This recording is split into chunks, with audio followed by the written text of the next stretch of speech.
Howdy folks, Rudros here and welcome to another Lorcana deck tech for Set 5 Shimmering Skies. Today we are with the Fabled Green-Blue combination. Is it Fabled? I don't know, but we've got a perfect split in this deck. That's kind of fun.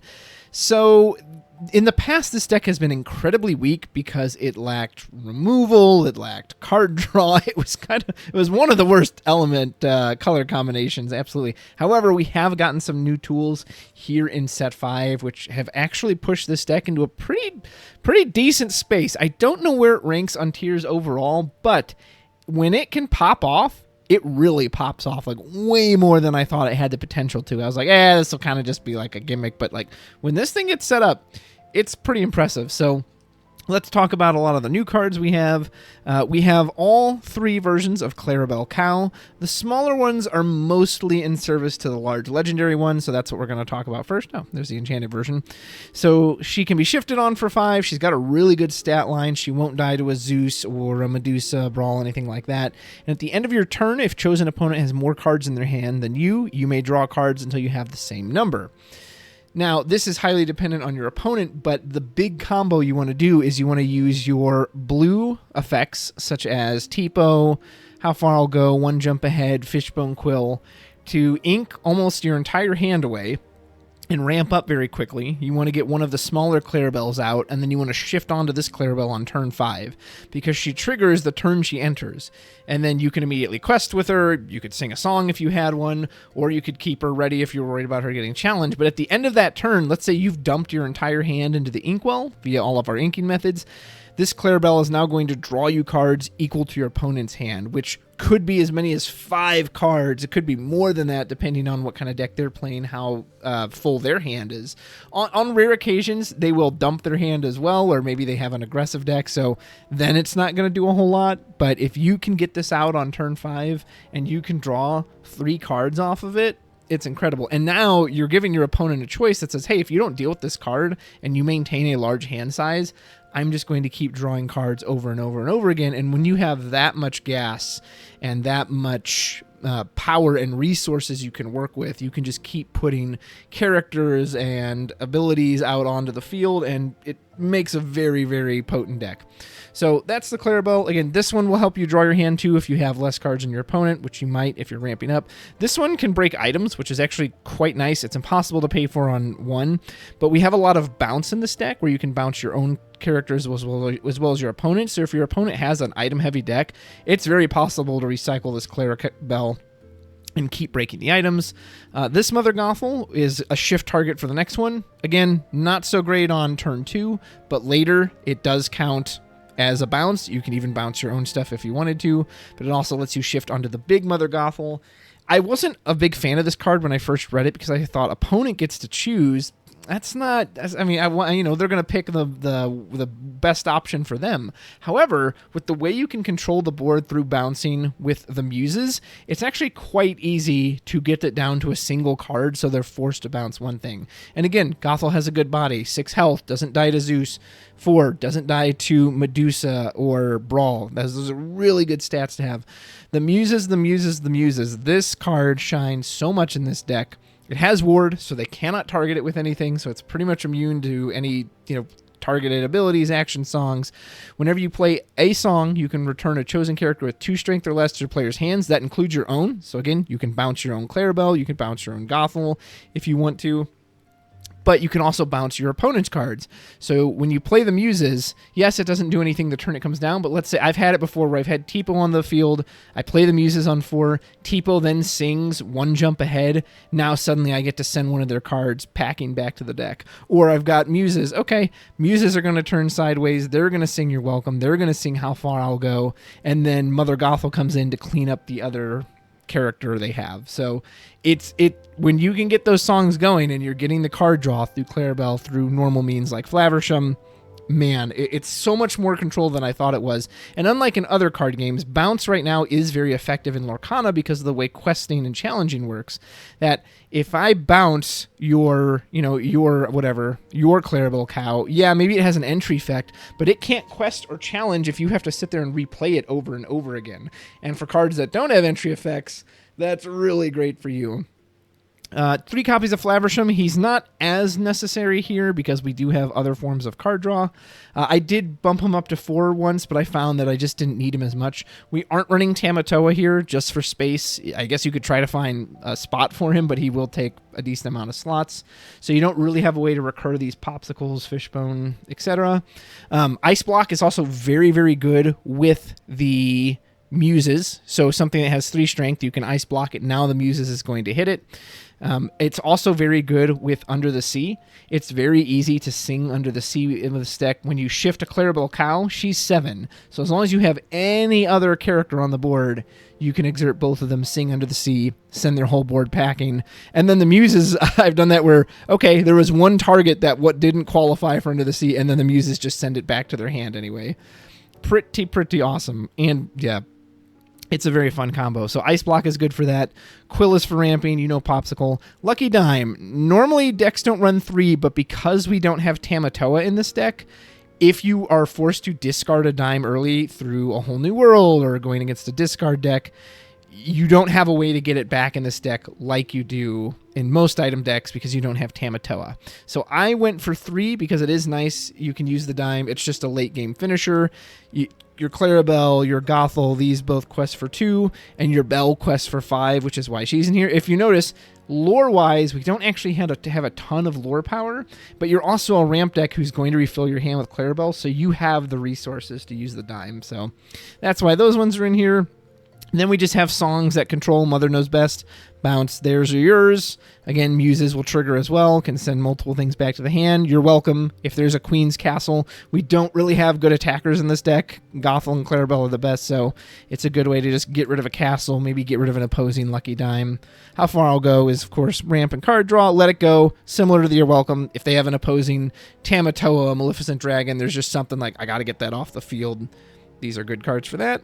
Yeah, that's the deck. I'm going to show you some matches. It's really fun, way more enjoyable than I thought it would be. And again, when it goes off, it really goes off. So let's take look at a few matches. Let's see how it does. Here we go for match 1. We're going to cultivate our hand. Don't really have anything amazing. Ideally, you want to look for the Clarabelle combo. There we have a late Clarabelle, but we do not have an early one. This hand isn't incredible. There's an argument that you should keep the muses because we do draw into the Clarabelle. How about that? There's an argument that you should keep the muses because they are a good sense of control. And actually, when I see this Daisy, I go, oh, yeah, aggro. How does this deck do against aggro? A card like Mother Gothel can bounce the Daisy, but it requires you to get up there. Under the Sea is very good if you can get the bodies out there. So I'm looking at my options. Yeah, I think maybe you should just kind of value the muses because especially with Ward, as you see there, they're always going to have, they're just going to stick around. So still kind of a strange hand. We can put out a normal Clarabelle, which, let's see, I didn't even have enough to draw, I don't think. Yeah, because our opponent had more cards, or they had the same number we did, but at least it's something. It doesn't even challenge into the Daisy super well, but I'm thinking, well, you know what I could do? I could put out, you got a couple options, put out muses on 4, and then maybe shift into the Clarabelle on the next turn. Our opponent puts out an aerial, so they're going to go digging. Steel can be a big pain for this deck because it will take out your smaller Clarabelles, making it very difficult for you to shift. Luckily, the muses are immune to it, and it's going to take 2 Grab Your Swords to get rid of the muses. So here we're going to opt to put out the muses. Or no, are we going for a Flaversham? I do want to get the muses online. It doesn't feel amazing the turn you put them out because, again, they don't do anything on entry, but I probably... You could have argued I could have held on to the Clarabelle because for the shift and not quest, but I think, well, if he wants to attack with the aerial, he's going to have to attack with both aerial and Daisy, unless, of course, he has Storm Rage on. But I also know he had the Zeus, so if he really wants to kill this Clarabelle, he can just blast it with the Zeus, yeah, and at this point. Just says, grab your sword. There goes 1 for the muses, but Daisy keeps getting cards into my hand. And now we're at a point with the power of the muses, we can start to do some fun things. So we'll put out Flaversham, dig a little bit deeper, seeing a 1-jump way later than we'd prefer to. I'm going to put out a Popsicle. I opt to sing You're Welcome with the muses. It'll get rid of the aerial, so we can no longer use the singer effect. And now the muses are just going to bounce the Daisy right back to hand. And if he has to keep replaying Daisy over and over again, the card's effectively doing nothing. Granted, Daisy's a 1 cost, so it's not a huge deal, but I'm slowing him down with that. Opponent's going to put out Robin Hood. Robin Hood is a very good card at challenging. But again, Robin Hood on entry doesn't do anything, right? It's kind of a slow card. It just comes in and just says, okay, well, I have to sit here a turn. So he has 1 card on board. Perfect chance for Mother Gothel. I know this deck has no rush. Steel Song doesn't have rush. I actually blow the popsicle because I have so many cards in hand and say, nah, it's more important to keep the muses alive, as I can just keep bouncing anything our opponent puts in. Our opponent's starting to sense this, says, all right, fine. Let's see you bounce all this. And I got a whole new world off of that. And I say, bounce all that, you say? Well, sir, don't tempt me. Under the sea. And the entire board is going whoop. I could also bounce one of my own cards if I wanted to. I don't really have a desire to. But yeah, so Under the Sea. Oh, note about Under the Sea. Technically, you as the person using Under the Sea, you get to choose the order the cards go under there. I don't think that's ever going to matter. Like they'd have to go through their entire deck for that to matter. But just know you can technically choose, and so it's always proper arrangement to do it. Our opponent drops Naveen, and they're allowed to play their whole new world for free. We get 7 new cards. Had a few ones in there that we really liked, but our opponent plays Bare Necessity to see what we have. And I think back on this match was actually when I was running 2 copies of the Lucky Dime. I don't think I had the 3rd copy yet. And I believe it was this exact play that made me go, oh, yeah, if they pull that out early, or if they make me I only have 1 copy left. I have no way to get it back. So that's why I opted to go to 3. And I still do think that's worth it, because Dime is just that good. And there's more cards than ever now to deal with it. So at this point, we can just start pushing for lore. We've got plenty in our Inkwell. We can try and get a big Clarabelle down. I can do a little Clarabelle.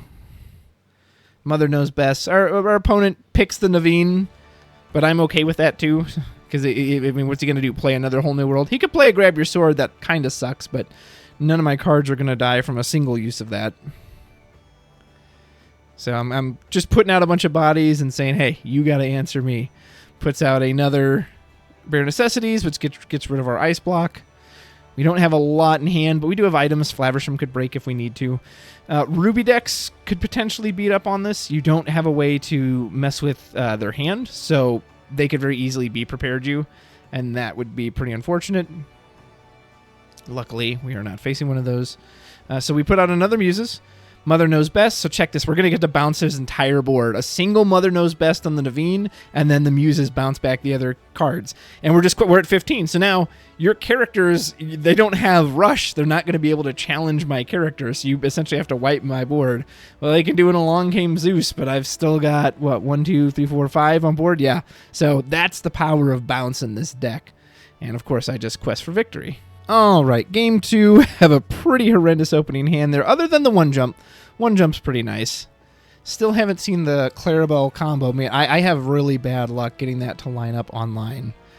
I seem to do a little better in person, but maybe it's just the online factor. I don't know. And if any of you also have a similar issue, looks like our opponent is on blue-gray, the old Sapphire Steel. Let me know if you'd like to see a deck on that. I've actually been running it at locals for quite a bit, but I've kind of I just gave up on it recently. It's not that it was bad, but against red-blue, it felt so inferior, and it was really good against things like Steel Song because the Cogsworth can just shut down so much of that deck. But Under the Sea gets around cards like Cogsworth, and yeah, red-blue is just a nightmare against it. But if that's something you'd like to see, I could at least give you my thoughts on it. So here's an example. Tipo, we play out the ward, play out the Muses. Tipo sings 1 jump ahead. Not only do I get to ramp my Inkwell, I just bounce that card back to my opponent's hand and say, nah, you're going to have to replay that. Our opponent plays Pete and says, all right, no more actions for you, sir. No singing. Now takes a Fire the Cannon on the Tipo. They can't target the Muse with that. I have a bunch of actions in my hand, but well, I've got nothing I can do. Or I can't use any of them thanks to the Pete. We put out the Clarabelle. Do get to draw 1 card since our hand is less than our opponent's. And depending on what they do, we can start getting into some bounce shenanigans. Man, and look at that. They just fry Clarabelle Zeus, potentially knocking off any, what's it called, shifting, but of course we didn't have that anyway.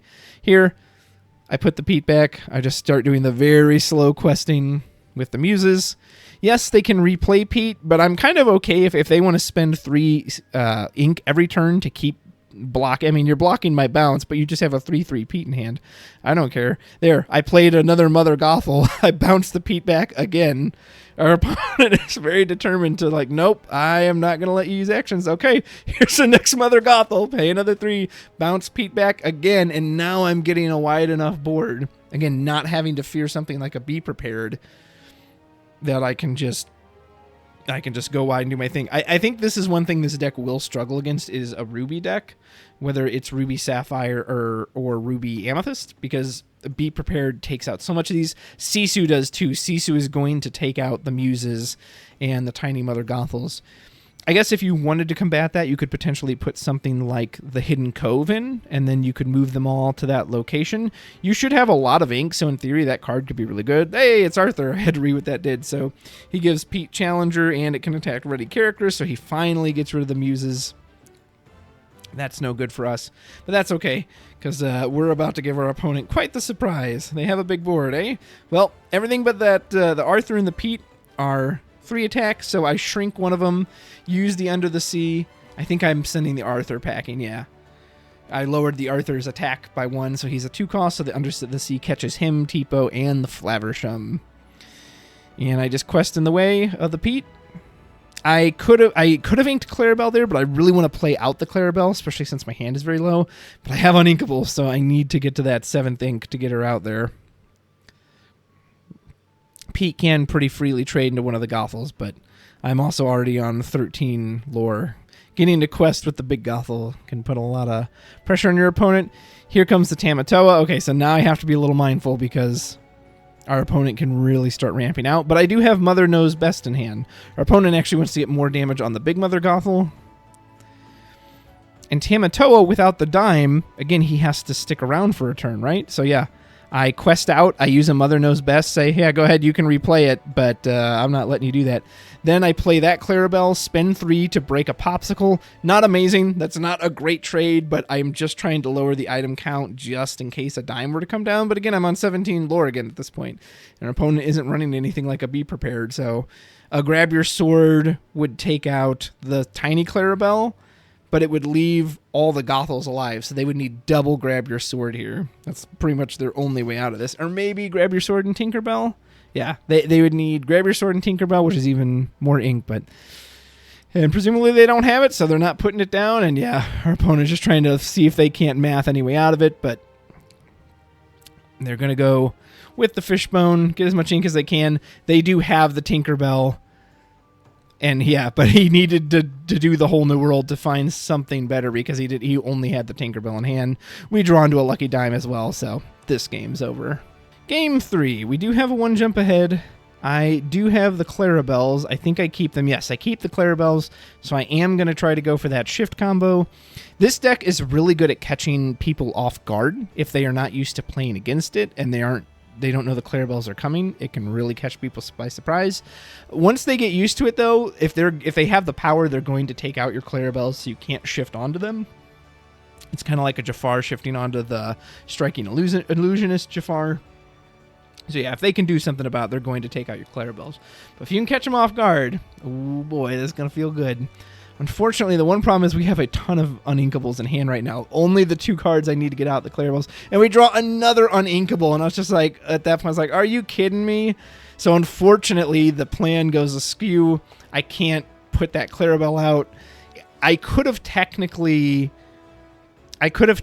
skipped my ink for that turn, but the how far I'll go I think is better. It still draws a card. It gets a card deeper into my ink well. Yeah, I can't do the combo. But once I get to 7 ink anyway, I can just play the Clarabelle naturally. We play the Flaversham. Here comes Fishbone Quill. That certainly would have been nice later with all those uninkables I had. But at this point, I'm like, well, I'm ready to Clarabelle on the next turn, so let's just do that. Our opponent has plenty of cards in hand. Unfortunately, so do we.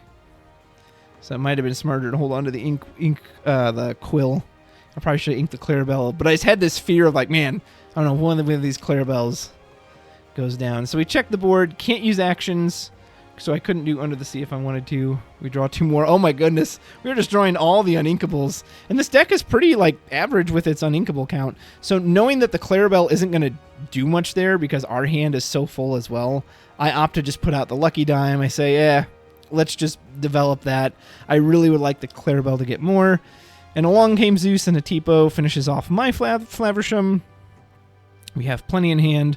Are we finally going to get... Nope. So I just hardcast Under the Sea. I lower the Pete by 1, so he's a 2 cost, and Under the Sea just wipes the board.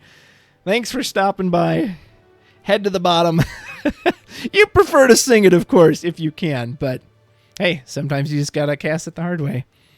So I can cast Clarabelle this turn, although our opponent has so many cards in hand. We're not going to get a ton, but I'm like, yeah, enough playing around. So I get to draw a single card because I had 3, they had 4. Not an insane use of her, but given what's in my hand, don't have a whole lot of other choices. And our opponent just immediately kills them. If they got the right cards in steel, this cow does not stick around for long. Popsicle draws us 1 deeper. I do how far I'll go. I'm kind of in a weird spot at this point where I kind of just want to start getting characters so I can use the Lucky Dime. But I don't have a ton of characters. I mainly have resources. So I put out that Clarabelle. I go ahead and break their Lucky Dime. That is amazing, though. Pay 3, break their Lucky Dime. Now they've got to spend a Tamatoa to get it back. And our opponent uses a Grab Your Sword, gets rid of my only character. But hey, that's okay. I could put out the tiny one, or I could put out the Big Mother Gothel. It has nothing to bounce, but I'm just trying to get dime power at this point, so... dime for 2. We haven't quested much. We're only on 3, and it's all been from the dime. We'll take it.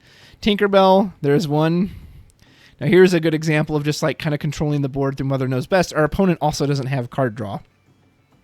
So I quest with the Gothel, 2, so we're getting 4 lore. And I'm thinking, well, I don't really want to get pinged again for the Tinkerbell, but Gothel's got 6 health. If he does another Zeus, he could get rid of her, but yeah, he goes for Tinkerbell again.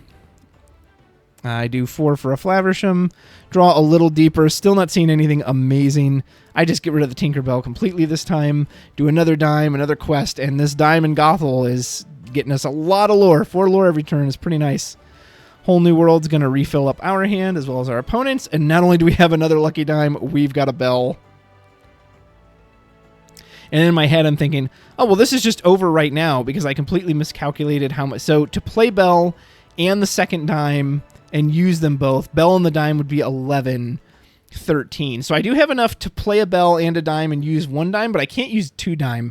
I messed up the math in my head. I was like, oh, well, I can just double dime. This will be easy. Play the Bell, and I'm thinking, yeah, I got this. Wait a minute, I don't have this. Well, either way, I basically have it. I'm going to go to 19 with 2 dimes on board. So not only does my opponent have to clear my board, I can't play any characters, which of course is just not realistic. They're going to try and dig for as many answers as they possibly can. And Grab Your Sword does absolutely clean up a good chunk of the board. But as you can see, I have many cards in hand, so any character with dime is just going to finish the game. Yeah, I show them that. So this one's over. And that was the deck. Let me know what you think. Let me know if you've got any suggestions. It's very fun. I would definitely recommend giving it a try. I've really enjoyed how this deck plays.